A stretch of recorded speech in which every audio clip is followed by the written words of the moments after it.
Pero también vamos a hablar de una parte de la población muy vulnerable, que son los adultos mayores, y para eso la volvemos a presentar, la doctora Carolina Tanco, geriatra de la Sociedad de Geriatría y Gerontología de Chile. Buenos días, doctora. Hola, ¿Está buenos confirmado entonces que son los adultos mayores y por qué razón es la población más vulnerable frente a una situación como esta? Bueno, está confirmado que son los más vulnerables. Lo importante es que todos sepamos que cuando nos volvemos mayores, nuestro organismo de manera natural ya no tiene, por decirlo de alguna manera, las mismas barreras de defensa que cuando se es más joven. O sea, no es un tema de porque tengan más edad, sino que porque tienen un estado de salud más crítico en general o más frágil. Es un estado un poquito más frágil, si se quiere decir de alguna manera. Ya. ¿Y qué pasa con las patologías más recurrentes en adulto mayor? La tenemos que tratar con mayor, por ejemplo, la hipertensión, la diabetes. ¿Cuáles son aquellas patologías con las que hay que tener mayor cuidado? Bueno, las patologías crónicas son muy prevalentes en este tipo de población y son esas principalmente las que son el mayor factor de riesgo. ¿Cómo cuáles, por ejemplo? La hipertensión, la diabetes, el tabaquismo y también patologías que condicionen fallas en la inmunidad y también efectivamente la polifarmacia. Eso también es algo muy importante y muy prevalente para el adulto mayor. Perfecto. Doctores, entonces entramos en el marco como de la prevención. ¿Cuáles serían los primeros consejos que le podíamos dar a esta población en particular?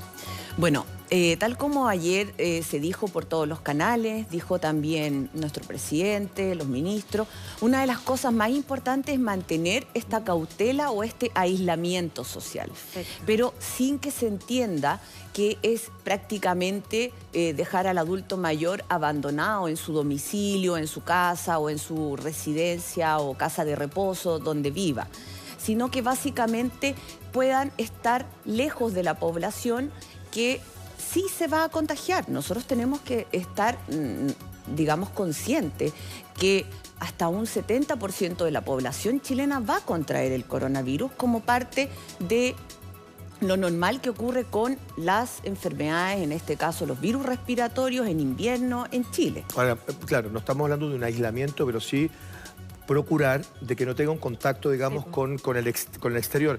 Yo quería preguntar una cosa bien particular que estuve pensando delante que podría ser también interesante de atender. ¿Qué pasa, por ejemplo, con los adultos mayores que están postrados? ¿Qué pasa con, por ejemplo, las casas de reposo? ¿Hay algún protocolo que nos ayude a entender cómo enfrentarlo? Porque en realidad las casas de reposo son cada día más. Tenemos muchos abuelitos postrados. ¿Qué hacemos ahí? ¿Hay un protocolo? Sí, efectivamente nosotros como Sociedad de Geriatría y Gerontología de Chile hemos estado trabajando en un protocolo junto con el Ministerio de Salud y Senama, que es el Servicio del Adulto Mayor, y está publicado en la página de Senama. Está publicado actualmente el protocolo para las residencias o el IAM en fase 2 y ya en estos días va a salir en fase 3. Pero lo importante es no hacer visitas innecesarias a nuestros adultos mayores que estén en alguna residencia de adultos mayores. Ir y tomar todas las precauciones estándar. Si es que es necesario dejarles algún insumo, jabones, toallas, o sea, tampoco no dejarlos en una condición de abandono.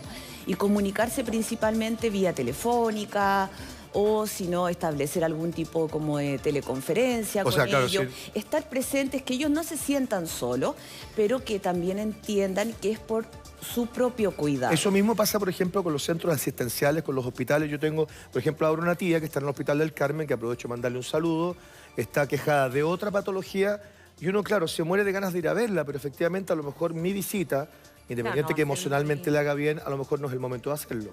Así es. Y es mejor que esa visita sea canalizada por un solo apoderado o familiar de confianza. Y hoy día los hospitales te están entregando más. Se les pueden enviar, por ejemplo, notas. Es cosa también de estar un poco más abierto a flexibilizarse en esta contingencia, pero que ellos, las personas mayores, sigan sintiendo nuestro apoyo y nuestro cariño y no entonces también sientan una soledad que después pueda hacerlos caer en una especie de depresión o de trastorno adaptativo por toda esta situación. Doctora, perdón, ¿y cómo lo hacen entonces? Veíamos ahí un CEFAM que estaba repleto. Las aglomeraciones las estamos tratando de evitar. ¿Cuándo y cómo debo acudir para cuidarme? Porque finalmente si alguien tiene algún síntoma va a tener que acudir igual a algún centro Y hoy día es complejo, porque ahí también hay otros virus que se pueden pegar la población más de riesgo, que es la tercera edad. Sí, bueno, en los vacunatorios, muchos ¿Ya? vacunatorios están funcionando listas por internet, que tú te inscribes. Eso ya evita un poco el atochamiento. En el sistema público eso no es así, pero tú también te puedes inscribir o tienes a veces un número donde llamar. Perfecto. Entonces, acudir solamente a la vacuna. Y frente a cualquier síntoma respiratorio, no atochar. Este es el llamado, no ir innecesariamente a los servicios de urgencia. Si nuestra persona mayor está con un poco de tos, con un poco de moquillo o coriza, no necesariamente ir corriendo. Ya ves, si tiene fiebre, sí. Si tiene fiebre, sí. Si tiene dificultad respiratoria, sí.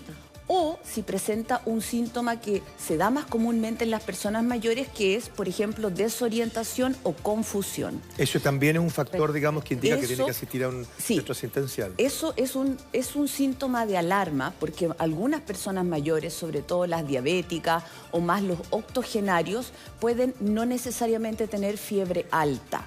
Pueden tener estas febrículas 37.5, 37.8 y uno notarlo un poco decaídos con tos, pero sí desorientado.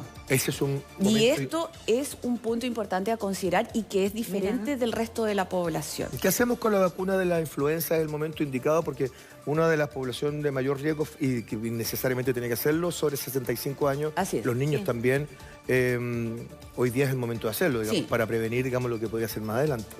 Es el momento indicado de acudir, de inscribirse en la lista de espera de manera ordenada y de vacunarse no solamente contra la influenza. En Chile también se garantiza la vacuna para la neumonía, que es la Neumo 23, y se ponen juntas la vacuna de la influenza y de la neumonía. La neumonía dura hasta 5 años de cobertura. Y el hospital, el centro asistencial, sabe hoy día, como orden Así del es. Ministerio de Salud, que tiene que ir acompañada de las dos vacunas, Así es. o yo tengo que pedirla aparte. Habitualmente hay una orden médica de por medio, pero efectivamente sí se sabe y es un protocolo estandarizado y que ha funcionado todos estos años, digamos, es parte de lo que está andando. ¿Qué pasa con el Neurobionta? El Neurobionta, que a veces que es una vitamina que uno se la pone 3 veces al año y que de repente uno dice, históricamente uno sabe que es una vacuna que eventualmente te podría proteger en el tema de las defensas. ¿Es recomendable, por ejemplo, que un adulto mayor acuda? Porque le voy a preguntar por el tema de la automedicación. Sí. Pero ¿es recomendable? ¿Es bueno? ¿Hace bien? No que acudas a tu CEFAM ni a tu servicio de urgencia, pero sí que acudas a tu médico tratante. Esto Ya. es importante. Y si tu médico tratante ve que estás enflaquecido, que puedes tener algunos síntomas de déficit vitamínico o simplemente que la nutrición es de mala calidad, va a indicar efectivamente ponerse la Neurobionta.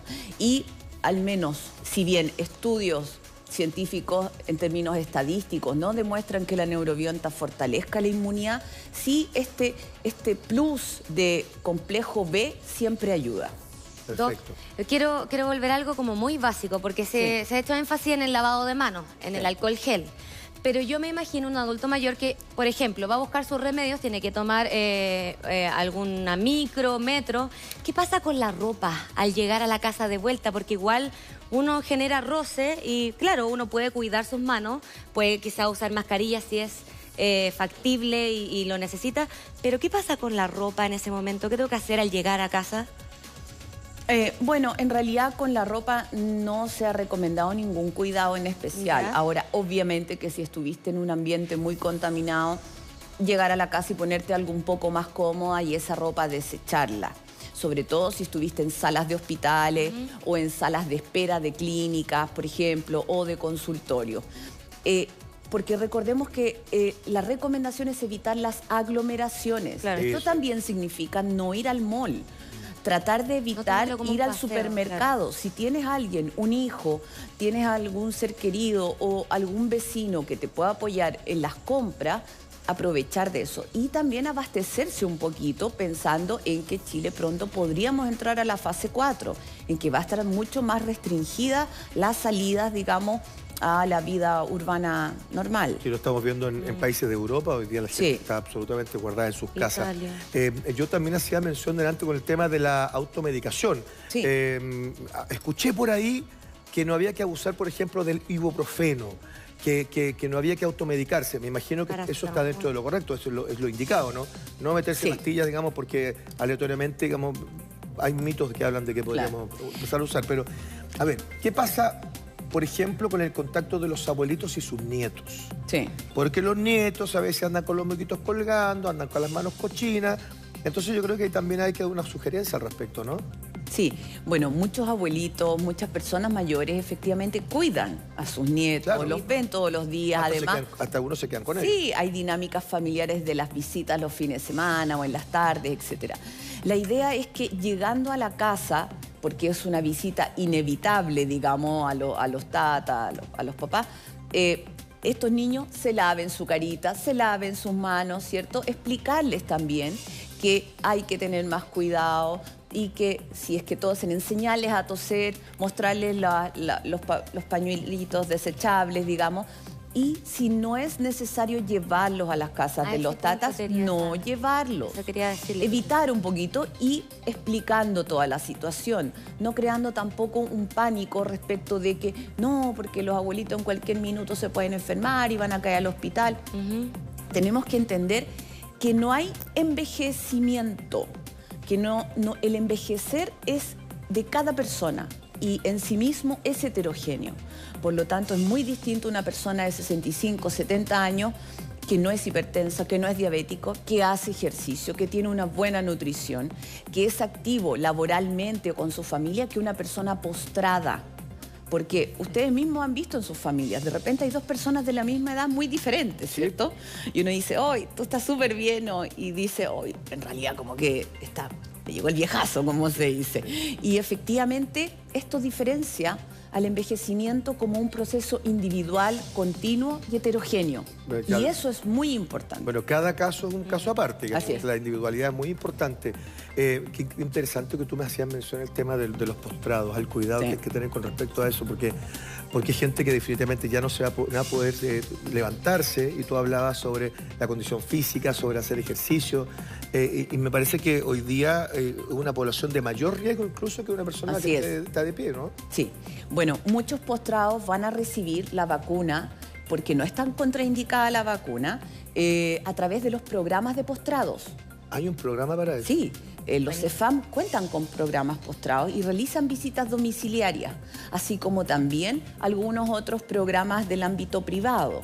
Ellos van a recibir la cobertura de la vacuna, pero aquí lo más importante es el cuidador. Ya, pero ahí me detengo en un segundito. Porque yo me imagino que los abuelitos que están en una casa de reposo, que están en una residencia, me imagino que ellos van a entender que el protocolo está estipulado. Tú dices que hay un plan, digamos, que está estipulado. Pero ¿dónde me puedo informar entonces yo si yo tengo a mi abuelito en mi casa? Sí.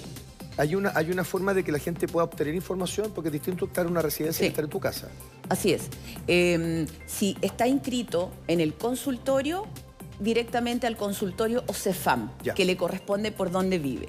Y si es de previsión privada, llámese ISAPRE, hay un listado de los vacunatorios.